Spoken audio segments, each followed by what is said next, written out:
नमस्कार। एस्ट्रो विद्या मंदिर के इस चैनल में आज फिर स्वागत है। और आज हम एक वीडियो देने जा रहे हैं आपको। कुछ लोग कमेंट्स में भी करते हैं कि हमको ये वीडियो की जानकारी चाहिए, तो आज का जो हमने एक वीडियो दे दिया है आपको बना रहे हैं, जिसमें हम आपको बता रहे हैं कि पुखराज रत्न के बारे में बता रहे हैं।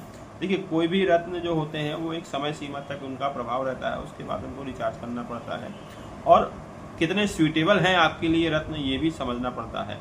हर चीज रत्नों से नहीं हो सकती है, रत्नों से ज्यादा भाग्य नहीं बदला जा सकता है, लेकिन हाँ, रत्नों की कुछ ऊर्जाएं हमारे शरीर की ऊर्जा से टच करती हैं, तो हमको पॉजिटिव कुछ सकारात्मक काम करने की शक्ति वह जरूर देती है। हमारे भाग्य को पूरा नहीं बदल सकते, लेकिन उस काम करने की एफर्ट को, उसकी क्षमता को हमें थोड़ा सा इजाफा उससे मिल जाता है और कुछ नहीं। बस थोड़ी सी पावर के लिए हम रत्नों का प्रयोग करते हैं, अच्छे समय में अच्छी चीजों को बढ़ाने के लिए। पुखराज एक महंगा, बहुत कीमती, गुणकारी रत्न होता है। इसे संस्कृत में पुष्पों का राग भी मानते हैं। जैसे फूल और उसमें पीले फूल होते हैं ना, उसमें रस भर दिया जाता है, उसी तरह का पुखराज भी होता है। इसका संबंध गुरु ग्रह से बताया गया है। इसको दूध में आप रखेंगे, यदि हल्का पीलापन ना आए तो यह असली होता है और चिकना चमक होती है, इसमें पारदर्शी होता है। इसमें एल्यूमिनियम और फ्लोरीन सिलिकेट पाया जाता है। Al2Si4 करके इसका सूत्र होता है। रत्नों में इसे राजा रत्न के नाम का दर्जा दिया है, क्योंकि रत्नों की श्रेणी में इसे दूसरे स्थान पर रखा गया है।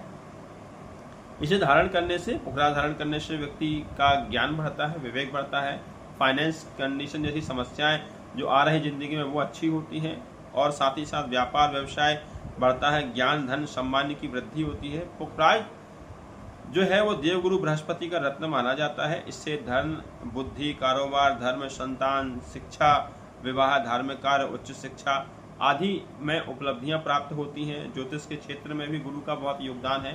जो ज्योतिष के क्षेत्र का काम करते हैं उनके जीवन में देखिएगा, उनकी कुंडलियों में गुरु कहीं ना कहीं अच्छा फल दे रहे होते, तभी वह ज्योतिष के क्षेत्र में आगे बढ़ते हैं और काम करते हैं।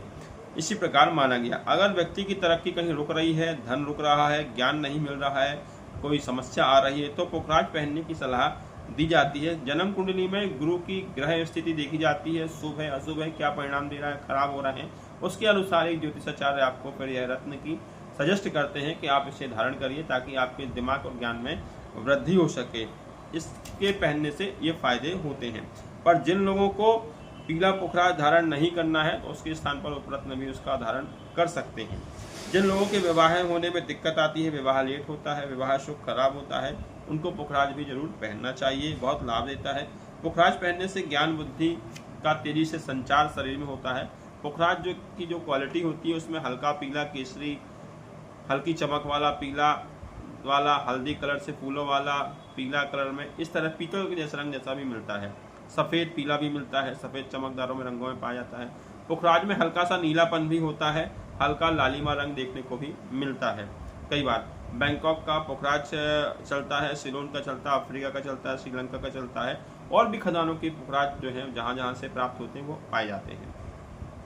जन्म पत्रिका में कुंडली की स्थिति, बल व अंश लग्नों के आधार पर गुरु का रत्न धारण कराया जाता है। अच्छी अवस्था में है तो पुखराज को सोने में बनवाकर तर्जनी उंगली में गुरुवार के दिन धारण कराया जाता है, और कुछ लोग इसे कई बार अनामिका उंगली में भी पहनाया जाता है। दाहिने हाथ में गुरुवार के दिन गुरु के नक्षत्र में इसे पहनाया जाता है। सुबह के समय जो पुखराज नहीं पहन सकते वे सुनेला धारण कर सकते हैं। किन राशियों को पुखराज धारण करना चाहिए, सूट होगा या लगने वालों को, तो मीन, धनु, कन्या, मिथुन, मेष, वृश्चिक, इनको धारण कराया जा सकता है। इसके अलावा कुछ लग्नों में भी धारण कराया जाता है कुछ समय के लिए, जब उनकी दशाएं अच्छी हों, जब उनके बलाबल अच्छे हों, अच्छे स्थान में बैठे, तो कुछ समय के बलों के लिए भी गुरु का रत्न धारण कराया जा सकता है। इसके अलावा यदि गुरु कहीं भी छठे भाव में, आठवें भाव में बैठे हों, नीच राशि में बैठे हों और पीड़ित हों, तो फिर वहां पुखराज धारण नहीं कराया जाता है। यदि गुरु स्वयं लग्नेश हैं और लग्नेश होकर यदि गुरु छठे, आठवें, 12वें भाव में कहीं बैठे हैं,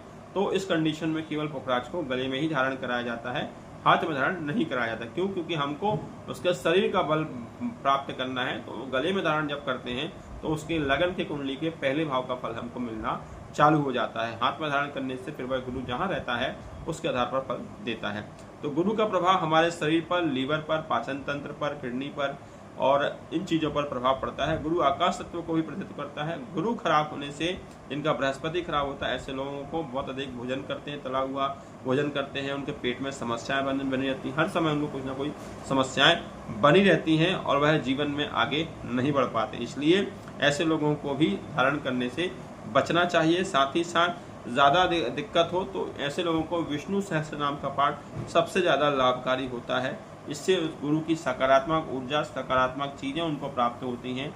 यदि पूरा धारण ना करें तो प्रत्येक गुरुवार को या प्रतिदिन गुरुवार से चालू करें, 43 दिन तक विष्णु सहस्त्रनाम का पाठ करें और फिर प्रत्येक गुरुवार को भी आप इसे कर सकते हैं। इससे गुरु के जो सकारात्मक फल है वो आपके जीवन में वृद्धि हो जाएगी और उससे गुरु से संबंधित जो कारक तत्व है, जो चीज़ें आपको नहीं मिल रही वो मिलना आपको चालू हो जाएंगे। क्योंकि गुरु हमारे फाइनेंस से लेकर हर चीज़ को हमको बढ़ाते हैं। और गुरु कहा भी गया है ज्योतिष में, नाड़ी में ज्योतिष में गुरु को जीव कारक कहा गया है। मतलब जीव है, जब गुरु ही अच्छा होगा तभी व्यक्ति अच्छी ऑक्सीजन ले पाता है, अच्छी चीज़ें कर पाता है। गुरु खराब होने से ऐसे लोगों का जीवन में ऑक्सीजन लेवल की भी कमी होती है और वो ऑक्सीजन नहीं प्रॉपर पहुंच पाती है, उनको ब्रीथिंग की समस्या। बहुत सारे फल हैं गुरु के।